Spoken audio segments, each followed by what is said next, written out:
Sir ಈ cycle track smart city ಹೇಳಿದ್ರಲ್ಲ, cycle track ಯಾರು ಯೂಸ್ ಮಾಡ್ತಾರೆ ಸರ್? ಈ ಟ್ರಾಫಿಕ್ ಪೊಲೀಸರು ಪಾಪ ಪ್ರತಿ ವಾರದಾಗ ಒಂದು 2-3 ಸರಿ ಇದು ಮಾಡ್ತಾರೆ ಸರ್, ತೆರವು ಮಾಡ್ತಾರೆ. ಆಮೇಲೆ ಮತ್ತೆ ಅವ್ರು ಬಂದು ಅಲ್ಲೇ ವ್ಯಾಪಾರ ಮಾಡ್ತಾರೆ ಸರ್. ನಾವು ಸ್ಮಾರ್ಟ್ ಸಿಟಿಗೆ ಇವತ್ತು ಡೈರೆಕ್ಷನ್ ಕೊಟ್ಟಿದ್ವಿ. ಮೊದಲನೇ ಆಪ್ಷನ್ ಕಾರ್ಪೊರೇಷನ್ಗೆ ಹಸ್ತಾಂತರ ಮಾಡೋದು. ಅವ್ರಿಗೆ ಒಂದು ಆಪ್ಷನ್ ಕೊಡ್ತೀವಿ. ಕಾರ್ಪೊರೇಷನ್ಗೆ ಬೇಡ ಅಂತ ಹೇಳಿದ್ದಾರೆ ಅಂದರೆ ನಮ್ಮ ಒಂದು ಕಮಿಟಿ ಇದೆ, ಅಭಿವೃದ್ಧಿ ಸೊಸೈಟಿ ಅಂತ, ಅದಕ್ಕೆ ನಾವು ತಗೊಳ್ತೀವಿ.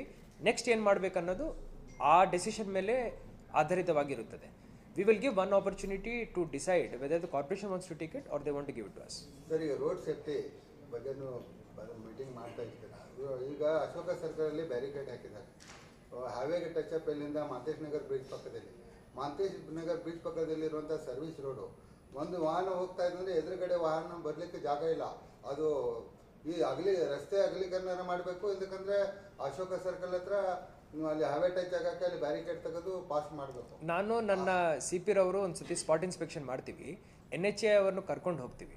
ಏನಾದರೂ ಸ್ವಲ್ಪ ಬೂಡಾ ಆಫೀಸ್ ಹತ್ರ ಹೇಳ್ತಾ ಇದ್ದೀರಾ? ಅದೇ ಮಾಂತೇಶ್ ನಗರ್ ಬ್ರಿಡ್ಜ್ ಪಕ್ಕ ಸರ್. ಓಕೆ, ಟಚ್ ಆಗ್ತದೆ. ನಾನೊಂದು ಸತಿ ಸ್ಪಾಟ್ ಇನ್ಸ್ಪೆಕ್ಷನ್ ಮಾಡ್ತೀನಿ. ಒಂದು 2 ವಾಹನ ಪಾಸ್ ಆಗೋದಿಲ್ಲ ಒನ್ ಟೈಮ್. ನೋಡ್ತೀನಿ ಇಂಟರ್ಮಿಟೆಂಟ್ ಕ್ಯಾರೇಜ್ ವೇ ವಿಡ್ತ್ ಎಷ್ಟಿದೆ ನೋಡ್ತೀವಿ. ಏನಾದರೂ ಈ ಫ್ಲೈಓವರ್ ಪ್ರಾಜೆಕ್ಟ್ ಅಲ್ಲಿ ಬೇರೆ ಪ್ರಾಜೆಕ್ಟ್ಸ್ ಅಲ್ಲಿ ಏನಾದರೂ ಅದನ್ನು ವೈಡನ್ ಮಾಡಲಿಕ್ಕೆ ಸ್ಕೋಪ್ ಇದೆಯೇನೋ ನಾವು ನಮ್ಮ ಉಸ್ತುವಾರಿ ಮಂತ್ರಿ ಅವರ ಗಮನಕ್ಕೆ ತಗೊಂಡು ಬರ್ತೀವಿ. ಜೊತೆಯಲ್ಲಿ ಶಾಸಕರ ಜೊತೆ ಮಾತಾಡ್ತೀವಿ. Thank you.